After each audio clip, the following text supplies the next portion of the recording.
Electricast. This episode is brought to you by Marshalls, where you never have to compromise between quality and price. The buyers at Marshalls hustle hard, working to bring you great deals on brand name and designer pieces. Because Marshalls believes everyone deserves access to the good stuff. Visit a Marshalls store near you or shop online at marshalls.com. This episode is brought to you by State Farm. Checking off the boxes on your to-do list is a great feeling. And when it comes to checking off coverage, a State Farm agent can help you choose an option that's right for you. Whether you prefer talking in person, on the phone, or using the award-winning app, it's nice knowing you have help finding coverage that best fits your needs. Like a good neighbor, State Farm is there.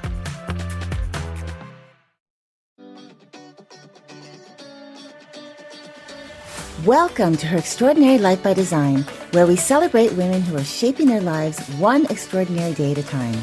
I'm your host, Leslie Gaudette, self-care coach for women who are ready to make self-care a priority to support them in life and business. Every week, I'll be speaking with inspiring women from various walks of life who will share their personal journeys and will discover how they have fearlessly carved their own paths as business owners, passionately pursuing their dreams and creating a meaningful impact on their communities. So let's get started. Hello, and welcome to Extraordinary Life by Design podcast. I'm your host, Leslie Gaudette, and today we're talking with Heather Brice and Sydney Nanberg. Sydney is a business consultant who helps brands get visible and increase profit. A former consulting agency owner, she has had incredible success helping entrepreneurs grow their online businesses. Heather is a business and sales coach for multi-passionate entrepreneurs who has used her background in sales, teaching, and marketing to help her clients embrace their authority and elevate their sales skills.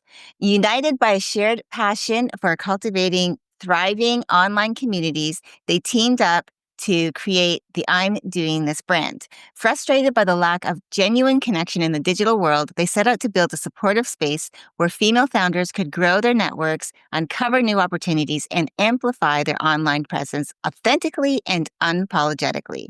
Together, this powerhouse duo's mission is to help heart-centered and passionate creators build a life they love through the strength of community. Heather and Sydney, I am so excited to welcome you both to the show. Thank you so much, Leslie. That was beautiful. That was a great intro. I appreciate it. Thanks for having us. It was. Thanks for having us. Yeah, well, I am really excited to have you both here with me today. I first connected with you and your work through the Collaborate by I'm Doing This community on Facebook. And from the moment I landed inside the group, I could feel something was completely different than anything else I've ever experienced. There was this clear intention about what you were doing behind every post, every conversation. Like, this wasn't just about business, it's actually about building real connection, which is one of the reasons why I really wanted to have you both on the show. It's what really stood out to me because I feel you're creating a space where not only where women feel seen, supported, and encouraged to collaborate, but also to do it before they ever pitch their services, because I think that's so important. And I love the partnership that you both have, because I feel that you're both modeling what it means to grow through community by building, like having this tight little, I guess you could call it a community of two. And you're just creating this amazing and beautiful relationship and showing what that can look like, relationship building, not by adding a lot of noise to the group, but by really amplifying purpose and the relationships. So I want to start there. At the heart of it all, your vision for the group and the community that you're building, you both come from different backgrounds and you have so much alignment though in your nature, like your nature and the vision, because I've talked to you both a little bit about this, about what you have for the community and what you built together. So what I would love if you could take us back to that beginning piece, like what inspired you to come together and start this community? And what gap did you see in the online space that made you say, we're doing this differently? Well, first of all, thank you for being part of the community. We absolutely adore you. We love your energy. We love what you're doing, and we appreciate you so much. So that's the first thing. And the second thing, well, Heather and I we're always thinking the same thing. So I feel like I should ask Heather, do you want to go first and answer? Sure. Yes. And we do say that we share a brain sometimes, which is it's pretty true. That is true. I guess we started off actually in a different community before everything evolved into Collaborate and the I'm Doing This brand as a whole. But we saw a lot of not only gaps, but we saw where things out in the world and the internet, people weren't just really doing them right and wondering why nothing was working, right? Like, so people were frustrated because I'm pitching my thing and nothing's working. And we've always both believed that it can be super simple. Just start with the relationship, start with the connection and go from there. So we found that as people got to know each other more as people, not as business owners or entrepreneurs, the sales just come. The collaboration just start to flow because people really get a sense of who they're working with and what kind of a person and their character. And it's just easy from there. Right. So that was really our mission is, if we just show people how to just, yes, I know, especially when COVID happened and everything, and a lot of online businesses started to blow up and form and just pop up everywhere. A lot of people came into the online space and things work a little differently online than they do in person, right? But it wasn't translating right. So we just found that it was like, I have this thing and I want to pitch it and it's not working. I'm pitching, and it's not working, right? So that's where we said, would you say that to someone if you were face to face with them? Probably not. You'd probably want to get to know them a little bit better before you just pitch your thing. So we tried to move that piece of human interaction, face to face into the online space. Does that make sense? Yeah, I love that. Do you have anything you want to add to that, Sydney? Yeah, first of all, everything that Heather said.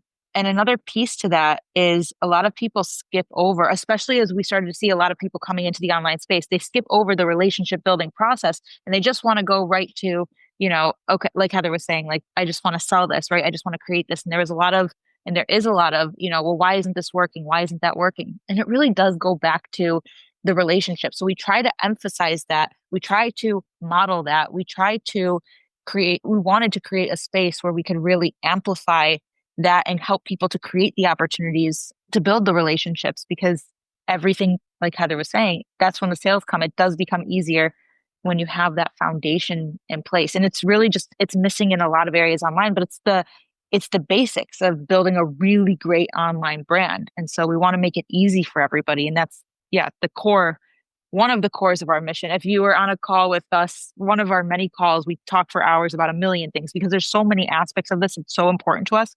Just like how in business, there's so many different, pieces to the puzzle. So our calls go on for hours because there's a lot we want to accomplish with this, but mainly, helping people to actually build the relationship, to hear each other, to see each other, and to find their people.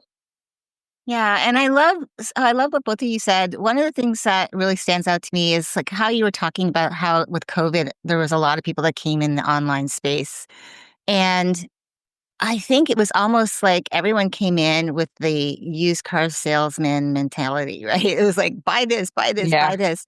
And it might have worked years ago because there weren't that many people online that were selling. But now there's a lot of people online that are selling, and they're forgetting the piece about, like, if you would go to a party, you're not going right up to them and saying, I want you to buy something from me. And when you're at a party with someone, you're there to enjoy the atmosphere, to get to know people, to maybe make some new friendships.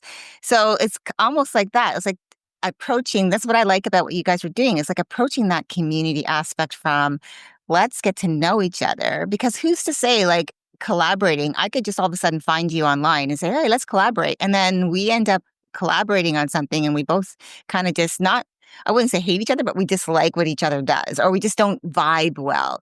So it's getting to know that person. So I love what you guys decided to do is like you saw that need in the online space to let's take it away from just being one of those communities where everyone's just pitching. Nobody's listening to each other. Nobody cares. It's almost like they become desensitized to all of the noise, I guess you could say, all of the posts that are online that are saying, hey, buy this thing, buy this from me. There's nobody saying, hey, this is who I am. Get to know me a little bit. Let's have a conversation.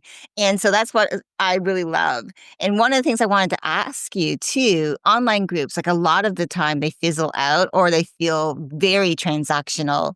I've, stopped showing up in quite a few of them just because I feel like it's just too much about like what's in it for them rather than what's in it for us and getting to know each other. But again, as I said, you created an intentional rhythm around what you're doing, the culture inside your group, and it keeps people showing up, not just for the opportunities, but for each other. And you do that through your challenges, which I love. I love this month's challenge. But I want to ask how you've approached building such a high engagement space without burning yourselves out or falling into hustle culture. That is a very good question. And I see Heather smiling because I want to know what she's going to say too.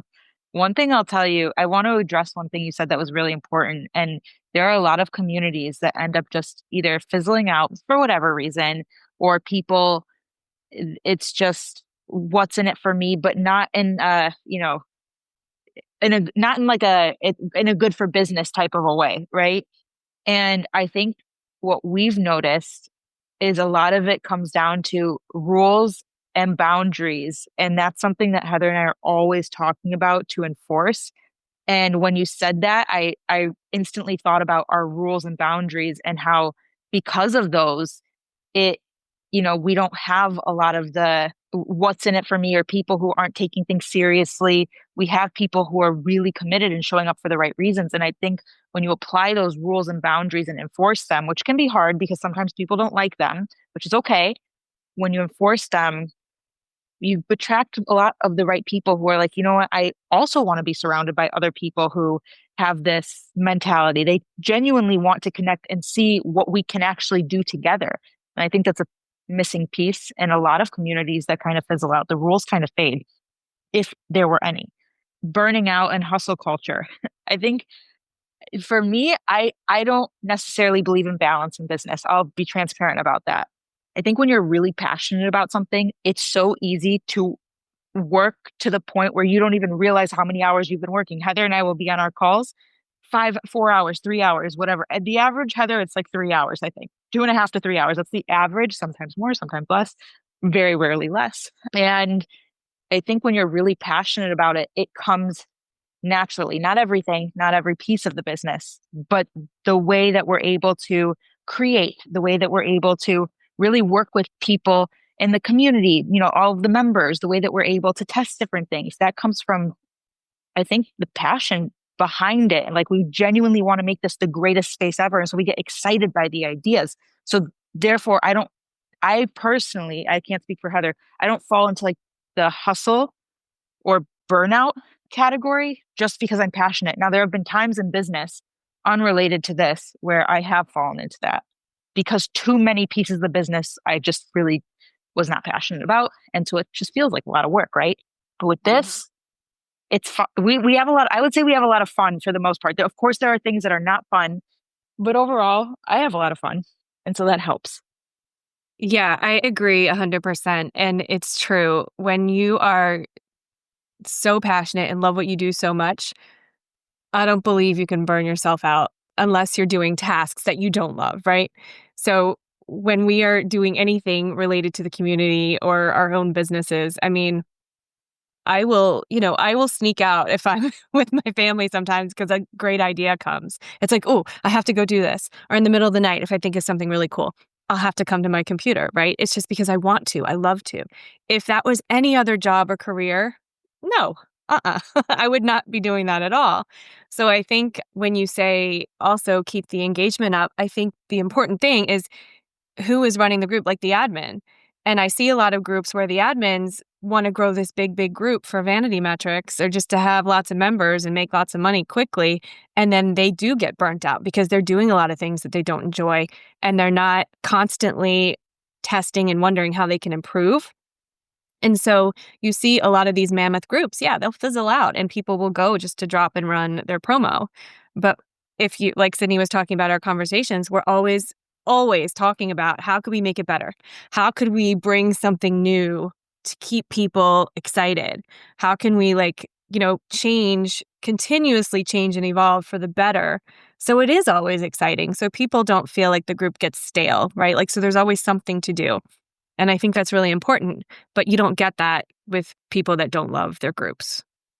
The other thing I'll add too is that whether it's engagement or, any piece of building these communities, it's a lot of work. It's a lot of work. And even if you love it, it's a lot of work. And I'd rather be transparent with that. And I never want anyone to get the wrong impression oh, I just love every piece of it. I do love the majority of it, but it's a lot of work. And I think that when you're really committed to the solution you're providing, and Heather and I are always testing, we really want to make it great. We really want to evolve for the better of the community. We want to find different ways that we can really help people. When you're really committed to that vision and to that mission, despite how much work it is, it keeps the community engaged because you're going to do whatever it takes because you care and you want to, see, oh, how are people going to respond if we introduce this? Is it going to help them to achieve what they're looking to achieve? And it's exciting, but it's a lot. And I think as you kind of move through the motions of building these communities, you learn what works for you, what doesn't work for you along the way. You can eliminate things. And then there's always a ton of unknowns, but that's where I think also the engagement comes from too. It's the commitment of wanting to bring a vision to life more than anything. And you find your strengths and weaknesses, and then you outsource or delegate the things that no longer, you know what I mean? When you're building, yes, it's all a discovery when you're building. But then as we've gone on over the past couple of years now, we've figured out what am I really good at? What is Sydney really good at? What do we each not like so much? What takes a lot of time that we could now delegate, right? And that's really important too, because some people, the pieces that you might not like, somebody else is going to love and be really, and that's how you build a really strong team too, for consistency and for, to make it last. Yeah. I love that you talked about burnout in a sense that if it's your passion, it's not necessarily you're going to burn out from it. But if you're doing the things that just don't bring you joy, that you can do them, you've been doing them, but it doesn't mean they are draining, they're taking a lot of your time and your energy. That really makes a lot of sense to me. So I love that you shared that. Many women are trying to get visible, but it's really noisy out there. And I think that's one of the things that what you're doing differently is showing them how to collaborate for visibility, not to compete for attention. And I believe you're showing what a true collaboration looks like by, again, how well you both worked together. So with that being said, what's your perspective on visibility through aligned collaboration? And how does your group help women do that in a way that feels authentic and effective? I want to let Sydney answer that, but I wanted to just jump in because I was literally going to say that, Leslie, earlier. You took the words right out. We, in the sense where you asked, what are the things, what's missing out there? What are you seeing, the gaps, right? That is something that we also saw and heard so often. And I can't tell you how many people came to me as far as members in my own community or clients, then they're like, I want to do this, but there's so many other coaches out there. Or I want to be a life coach, but there's so many life coaches. Or I want to be a business coach, and there's so many business coaches. And that is what we saw, but we didn't see it that way. We saw that there was a lot of people thinking that, but that's not what we saw. We saw each person bring something unique to whatever they're doing. And instead of competition, how can we, almost match people to work together, either in the same industry, maybe even in the same title, or in adjacent industries where they could really complement what the other does.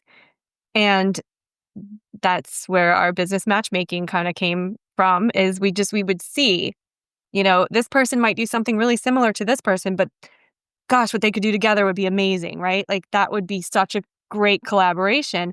And we started just picking up little things. And as we met people, we'd be like, they would be amazing together. So we do that also, by the way. But going back to your question. Yeah. Sorry. I was thinking the same thing as Heather, but I'm not surprised because that's just how we operate. But yeah, I think it comes down to a couple of things. Number one, you have to know what your goal is as a business owner.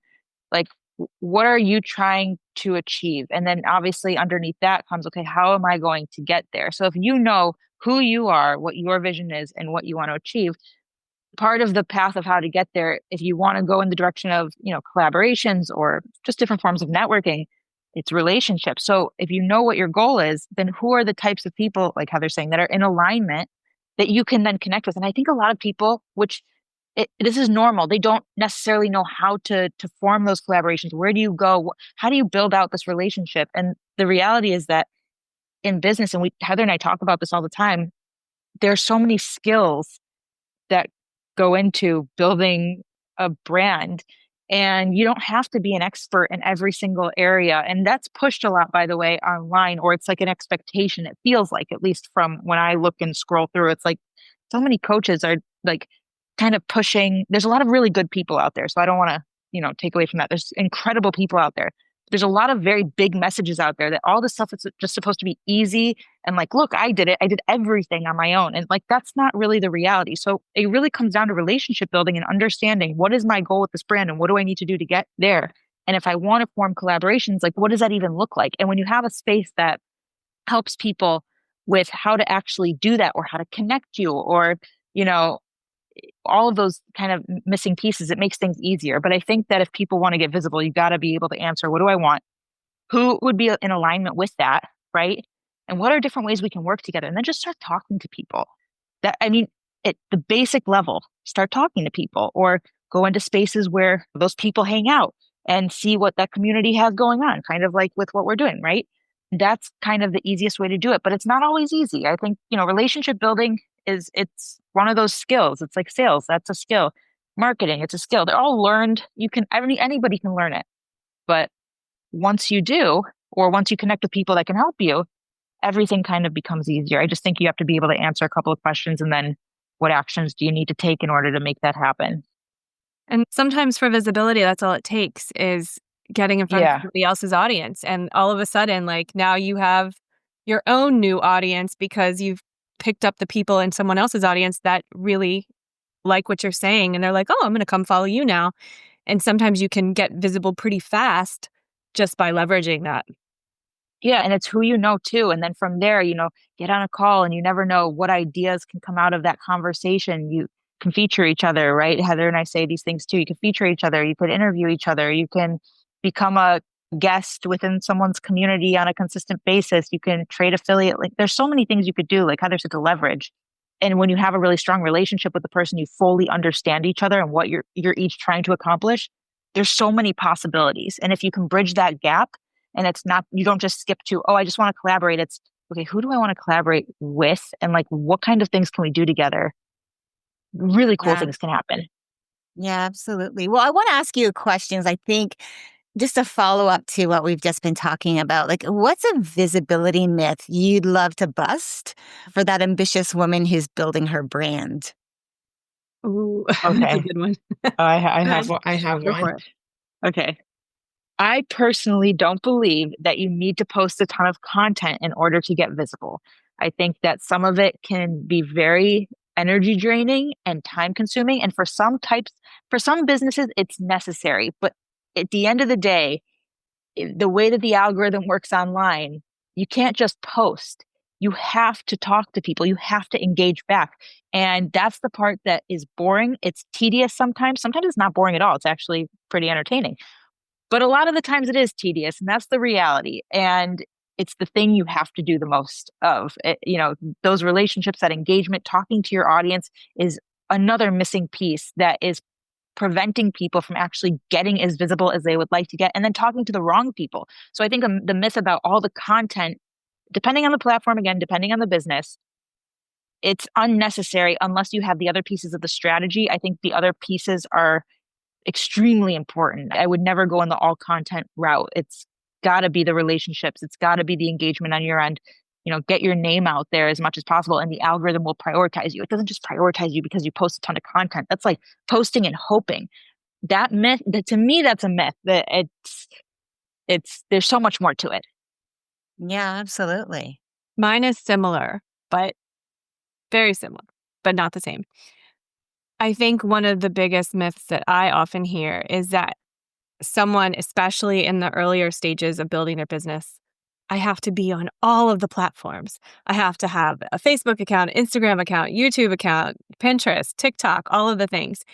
And I could not disagree with that more. And plus website, right? I don't think you need a website until you're doing consistent business, period. And a lot of people, including myself, wasted many, many, many, many months with that perfectionist mentality. Like everything has to look beautiful and I have to, have this presence. And I think that's important, but concentrate on those conversations and relationships first so you can get clients first, right? Then worry about the presence and everything else. But I've seen such exhaustion from people. Like, I'm posting on 20 different platforms and it's like, nothing's happening. Well, that's why, right? Like, go where you feel comfortable, and B, where your audience might be. And of course, it's testing. But when you find out where your audience is and it's also a platform that you love, then go all in on that platform. Build relationships, have conversations on that platform. Then slowly add in other platforms. You might have a team by then to do that for you too, right? But I think a lot of the exhaustion and frustration comes from doing too much and spreading yourself too thin instead of, again, focusing on the relationships and staying in the one place where you do feel really good. Yeah. Well, it's like what they're telling you have to build this brand where, like, I heard this and I just started pushing back a few years ago, friend 30 people a day, to be in all these different Facebook groups. Basically, they were saying it only should take you an hour to do all of this. But when I look at the idea, just as an example, connect with 30 people every day. I'm not just going to connect with random people just to get 30 people on that I've done that checkbox done, right? I need to genuinely feel like there is something there that we actually can talk about, even if they're not going to be a client. They could be someone who refers, they could be a collab partner, right? They could just be a new connection. But I'm not going to just go and randomly say, "Hey, be my friend," and I don't know anything about them. So I just started pushing back on a lot of that stuff. I'm like you, like, it's just relationships are really important to me, but I'm not going to just have random relationships just because I want to have, X amount of followers and X amount of friends on Facebook and or Instagram and or LinkedIn. And I've realized, like, my ideal client really is on any platform, but it's really the messaging. And I think that's probably, you guys have probably found that too, is am I making sure that my message is talking to that person? Because that person could be on any of the platforms, but it's how you present that message that they're going to say, "Oh, that's for me. I got to read this," or "That video's for me. I got to watch that," right? So, no, I love that you guys were sharing that, because that to me is so important. And I think one of the things I've found, women today, like especially the women I'm talking to, they're shifting from that old way of doing business. It's all like, I don't know, productivity driven, like how much I can get driven. And it's more becoming, like, as you were talking about, relationships, but more values aligned. And again, I believe that your work is really, what you guys are creating together is a beautiful example of that, how you can build something like that through that intentional being in alignment with your values and your goals and all of that. So, what's a relationship first strategy that has made the biggest difference for the both of you in your growth? So many good points. Can I say one thing? It's so important to build with someone whose values are in alignment, and especially when there's so much happening online now. It's just, there's so much happening, and I always say you never know who's who. It's so much going on, and you've got to be on the same page, and it can take time to find, whether it's a business partner or whether it's just a community. It's just so important to have that. I just think there's so much happening. It makes things more enjoyable, it makes it easier, and it's a nicer experience. You'll probably be, a lot more successful. So I like that you brought that up. I'll let Heather answer first, but because I could go on about this all day. Okay. So is this for us? Like, Yeah, relationship because first strategy? Yeah, because I mean, you guys have built something incredible. Okay. Like I said, the first time I showed up in the community, I was really blown away just because every other community that I've been a part of, I would say at least 99%. It's really all about, oh, you can come in here, like the ones that do allow for the posting about what your offers are, your services are. It's usually that's all you see. There's nothing else. So for to come into your community and to see that you are building this relationship first before it becomes that next step. And we get to do all of those things too, but it's that relationship first strategy. So I wanted to know from your own personal experience, because you've talked a lot about how relationships are really important to you. What is a relationship first strategy that has made the biggest difference for each of you? Okay. Okay. Do you want to go? Okay, I'll go. I would say I'm pretty direct. And I think that I get a lot of messages or emails from people where I don't know what they're really trying to say initially when I'm first meeting them. It's kind of just tell me what you're asking. That's literally what goes through my head. And so with me, sometimes I even think, oh my God, maybe I'm too aggressive. I'm not really sure. But I'm just more direct because I don't want to waste anybody's time. And then I'll get on a call and we'll talk for 5 hours. But like, I want someone to know why I'm actually reaching out.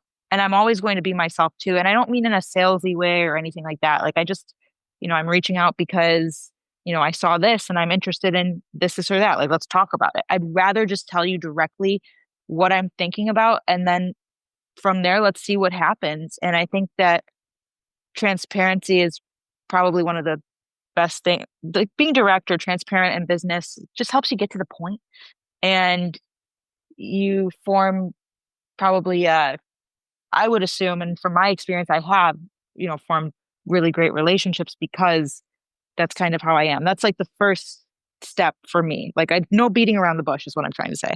No fake coffee chats. Just tell me what you want to do. Let's talk about it. If it's a good fit, okay, we'll get on a call. If not, okay, that's okay. It happens. I That's my was tip.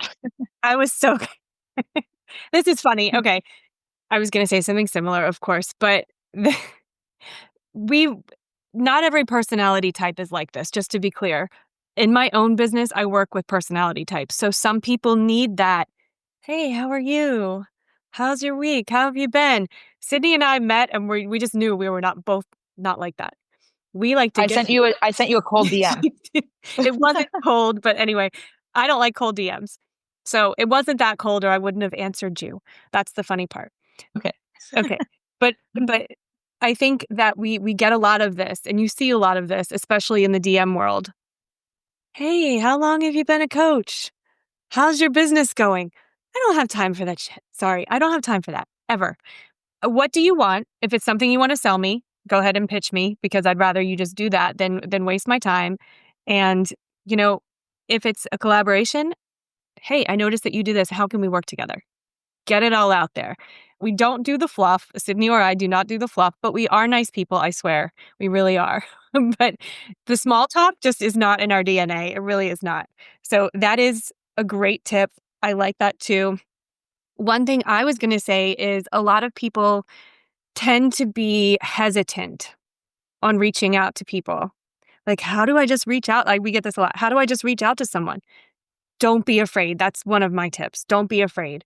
I've reached out to people who I consider 25 levels above me, and I've gotten an answer because I'm not afraid, right? It's like you might feel a little feeling like, ooh, are they going to ever answer me? Little old me, they might. And I've had people answer me when I thought they never would. Don't be afraid. And if it's somebody to collaborate with, if they aren't interested, right? Okay, well, maybe we can refer people to each other or something like that. Just don't be scared to reach out. Don't be scared. Just do it. Get it done. And Yeah. That's a good one. we help with that too. Like if someone wants a connection, we will connect people easily. I had one more tip, and this is just for relationships. I've had a lot of people tell me this. I didn't know I was like this, but I've had a lot of people, friends, people online tell me this. I go for longevity, like keeping the relationship up. I will check in with people I haven't heard from in months, and it always pays off in some way or another, right? Like, oh, I forgot. Yeah, let's do this. or I don't know what it is. It's just like an automatic thing. I feel like if I have a relationship with somebody that I feel like could be beneficial to both of us, I will keep it and I will always be the one, reaching back out. I just, keep the lines open kind of thing, because you might collaborate and have something great happen and you might just have that feeling like, oh, okay, done with that. No, you never know what's going to come in a month, in 2 months, in 6 months, in a year. So keep up the relationship. Absolutely. Yeah. It's Yeah. true. Yeah. Heather is really, really good at that. She's great at keeping in contact, at following up. And then she made me think of, I'll share one more thing. Rejection is part of business, and not everyone's going to be your person. And that's part of it. And at the end of the day, if someone doesn't respond for whatever reason, or if someone sends a response back that like is rude or whatever it may be, because you never know what you're going to get online. So what? Right? Like, what is the worst? Like, kind of what Heather was saying, don't be afraid. What is the worst that happens? Rejection and dealing with things we don't like is kind of what we sign up for when we decide to start a business in so many different ways. And so, if you really want the relationships to be built, always be yourself, always, just like how to just do it, just put yourself out there, talk to the person, because what if it does go really well? You never know. And if they're not your person, if they don't respond, it's also not a waste of time. Or you don't know. We can't, maybe some people can predict the future. I can't predict the future. So I don't know. I'm going to do it anyway. And if it works, great. And if it doesn't, moving on to the next. And if I screw up, or if something doesn't come across the right way, and I've learned so many lessons over the years, and I will continue to learn many lessons, I'll learn and I'll try to make it better. And that's all we can do. And if we remember that, then I think we're more likely to reach out to people authentically. I think we're more likely to send the message. I think we're more likely to not, beat around the bush. I think we're more likely to just do what we know in our gut we need to do. I think a lot of us know what we need to do. We just don't necessarily want to do it. So then it kind of stops us from putting those relationships first, or just like taking that first step. But I think keeping those key things in mind, it allows us to actually take steps in the right direction, even if it's hard. And I've been in sales almost my entire life. So sales 101, every no gets you closer to the yes, right? So just what's the best that could happen, instead of always you might get a no, but it gets you closer to the next yes. Yeah. And that no could actually turn out to be an actual blessing in disguise. Exactly. Because it opens you up to another opportunity that maybe if it had come along after you said yes, you would have been like, oh, I don't have the time to do this. Is something I really would have loved to have done. So yeah, I agree with you there. Well, final question. We've all seen online spaces come and go, but like I've said, what you're doing, I feel is different. And the experience for me has been different. And I've invited someone who's very important to me, one of my friends. She's now part of the community. I invited her into it. What's your vision for what's possible when women commit to building intentional communities like what you have created inside your Facebook group? First of all, thank you. Thank you, Leslie, like just for being part of the community, for loving it and inviting people that you care about. It really means a lot. It's really cool to see how many like awesome people have come through, and there's just so many possibilities. And we really, like, I can't say that enough. We really appreciate you. It means a lot. We really care about what we're building, and to hear your feedback really just means the world. So I just wanted to start with that. And then I know Heather was going to say something, so I'll let her take it away. Oh, that's such a good question. We want to change the space. We want to change the online space, period, because there's so many things that could be done that we don't see being done. And to us, it was just a huge opportunity. I mean, there's so much bro culture out there. There are so many groups where people have great intentions and they want to be successful, and they're not being shown a lot of ways that are in alignment with them. So we want people to feel really, really comfortable with what they're doing and see success and growth at the same time. So I know Sydney can add to that, but that's that. We really want to change the space and show people that it can be easy. Right? Exactly. And I think that when women come together, and they put their minds to something, whether they want to build their own community or they're part of communities, and they allow themselves, if we allow ourselves to do it, if we allow ourselves to be vulnerable, if we allow ourselves to fail, I mean, there really are no limits to what, that sounds very cliche, but there are no limits to what you can do. And when you allow yourself to, when you say, like, I'm going to make this successful, I am going to find a way, you open up the doors to just infinite possibilities because you start to see those possibilities because you're allowing yourself to.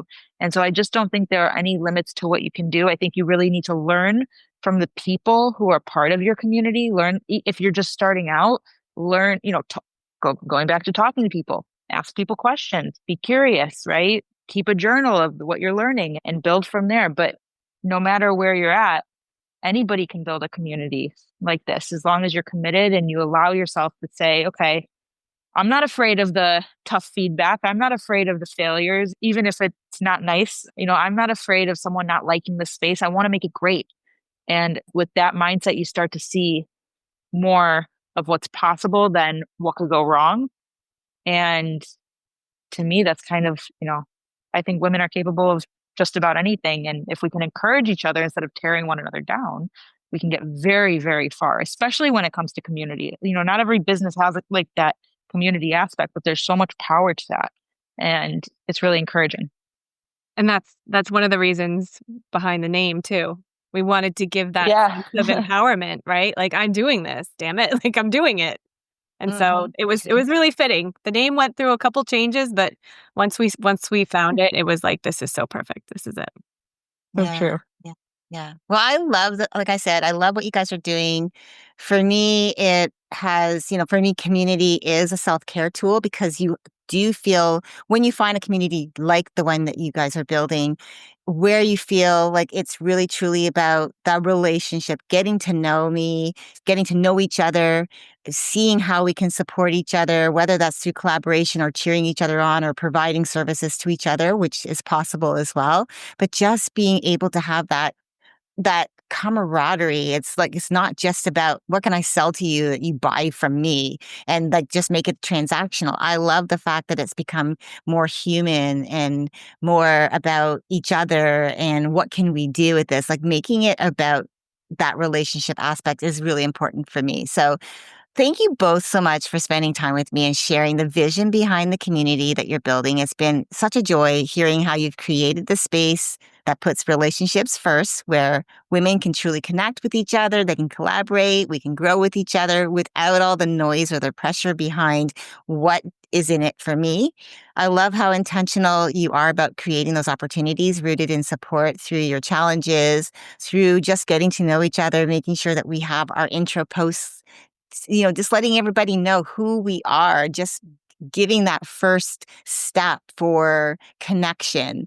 And I really love the fact that today I've been able to actually have you both here with me because I know that the women listening are going to be so inspired to know that there is a community on Facebook that they can go and become a part of that really truly does talk about empowering each other. And it's not just about like what's in it for me. So thank you so much for coming and sharing your time with me today.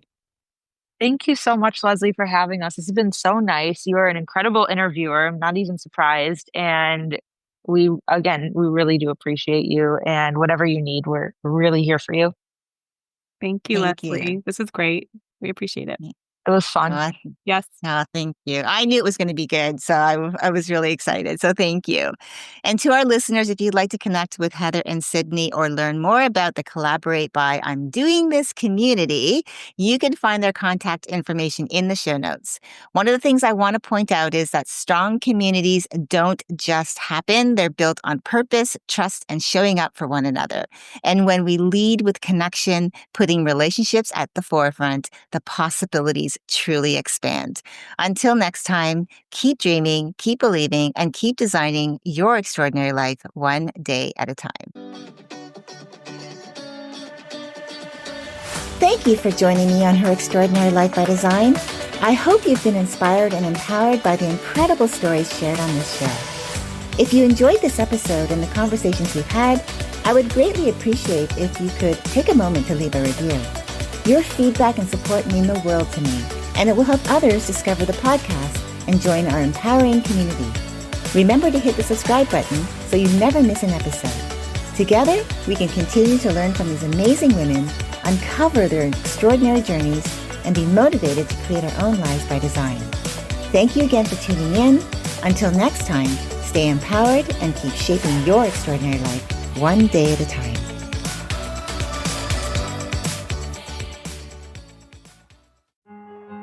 Hey guys, it's your girl Yasia. I want to share some really exciting news with you. I just dropped my first ever single, Spell on You, off my upcoming debut EP, Devil's Room, on RM Records. It's simply devilicious. Check out Spell on You wherever you listen to music. Bye for now. I never thought I'd fall in love like this. It's time to close the chapter, but I think I needed this. You deserve better healthcare, and so do we all. Medicine in America is a podcast that shares real stories of patients and doctors reshaping the future, because the revolution in care isn't coming, it's already here. Real stories, real change, a better future for healthcare. Electricast.